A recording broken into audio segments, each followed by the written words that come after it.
Hey everyone, welcome back to another Leetcode video. Today we are going to solve a Leetcode daily problem, that's design and underground system. So in this problem statement, you can see that it's a railway system, pretty much like metro rail or subway type of system. So we have given they have given three functions: check in, check out, and get average. The checking function takes in three parameters: id, station name, and t. Here the id is the unique id for each customer, which is the card id. Station name is the station where the passenger checks in, and the time is the time, and t is the time in some of the seconds when the passenger checks in that station. So a passenger, given the statement that a passenger will check in from only one station until it checks out. When a passenger checks out, it calls this method, and in this method the station that passenger checks out is passed, and that passenger's id, and there's a time when the passenger checks out. So given these two things, you can see that we need to keep track of the id, passenger id, which is the customer id, and the station names. So a customer can enter in only one station. So we can see from here that we can keep track of there's check-in map. We can keep a check-in map where we can store the customer id, which is an integer, and based on that customer details we can store its we need to store its station name, which is a string, and integer is the time limit, when the start time when the passenger was onboarding the station, onboarding the train. So this is the pretty much the check-in map, which actually tracks the customer's check-in map, which actually tracks the customer's check-in and check-out system. Next, we have the get average time. It takes input out the start station and end station. So from start station to end station, this is a route. Each route is unique, and it can take each route is unique from in Bangladesh there's a metro rail. It travels from Uttara to Mirpur. So Uttara to Mirpur, it's a route. Then it can return from Mirpur to Uttara. That's another route. Then each traveling takes a different time. So the average time is the traveling times from start to each. We know that the average time is like average time is total time divided by travels. So each time a passenger travels from Uttara to Mirpur, we get a travel. We increase the travel count, right? And we get the time from Uttara to Mirpur. Each time a person travels from Uttara to Mirpur, or start location to end location, the time may vary. The total travel time can vary, because in real life you can see that due to rain or due to foggy weather or due to some other cases, the traveling time can differ. So they also stated that there will be at least one customer that has traveled from start location to end location before get average is called. So we don't need to consider any cases.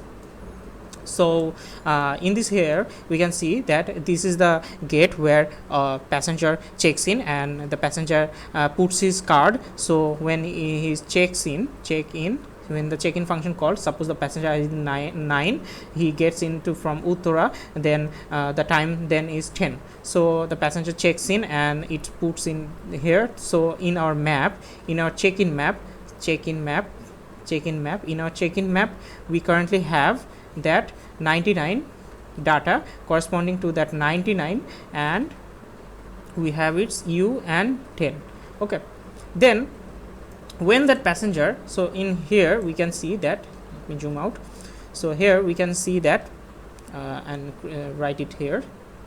So in the map, I'm just drawing the same map again.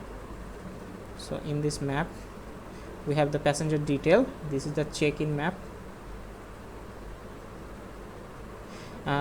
Here the passengers started from Uttara and it was 10 at the time. So this map is shown there. Okay, so it's Uttara. Then another passenger, suppose from Shaurapara, the passenger ID with 98 that gets in, and it's from Shaurapara and it gets at 15. Okay, so that's another thing. Then when the passenger checks out, which passenger? The 99 one, and it's in Mirpur and the time is 25. So it takes 25. So we actually pop this value. So based on the passenger ID, we need to keep track. So we pop this value and we get the end station is equal to M and end time is equal to 25. Start station, we keep track of the start station and which is kept in the map, so which was U, and the end start time was 10. So from here we can calculate. Now it's time, when the checkout function is called, it's time to calculate the average. So how we can calculate the average? We have a route. So our route is Uttara to Mirpur. We keep this as a string, and for each route we need to keep track of two things. What is that? We need to keep track of total time it required, and another thing is travels, how many travels we've done. So initially we can see that our route is U to M, and for U to M the total time is 25 minus 10. So initially it was 0, so it will be 15. And how many travels we have done? 1. Then for this case, for 98, we can see the route was Shaurapara to Mirpur. So the time it was 15. When it entered, it was 15, and when the checkout was called, for 98, it was in Mirpur, it was 25. So the time it took 10 for it, and the total travels 1. Then if another person on the other day travels from Uttara to Mirpur, and if in another day, let's think about another day. In another day, a person travels from Uttara to Mirpur, and the start time was 5 and end time was like 25. So in this case, what's the difference? Is 20 seconds. And this is another travel number 2. This is travel number 2. So based on this another day value, our total travel time, initially it was 15, now we have 20, so it will increase and it will be 15 plus 20, 35. And how many travels we have done? This is travel number 2, so totally we have done 2 travels. So using this value, next we can just calculate the average. So how we can calculate the average of U to M? When the start is U and M is the end, we can calculate 35 by 2. This is the average time, and this is what the function will return. So to keep this, we can see this is another hash map. We can call this hash map travel map, and this map will keep, you can see the key is string, which is unique, which is the route, and the value will be pair, and we can keep 2 integer.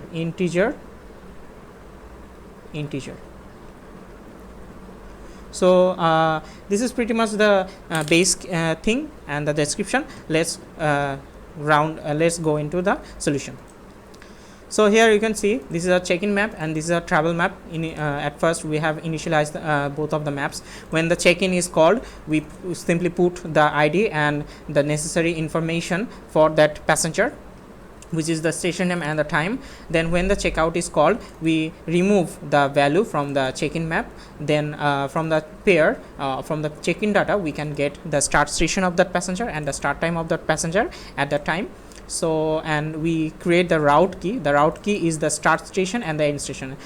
You can remember that checkout is the end station, so we can calculate the station key, which is the start station and the end station, and in this way we can calculate the station key, which is the route key.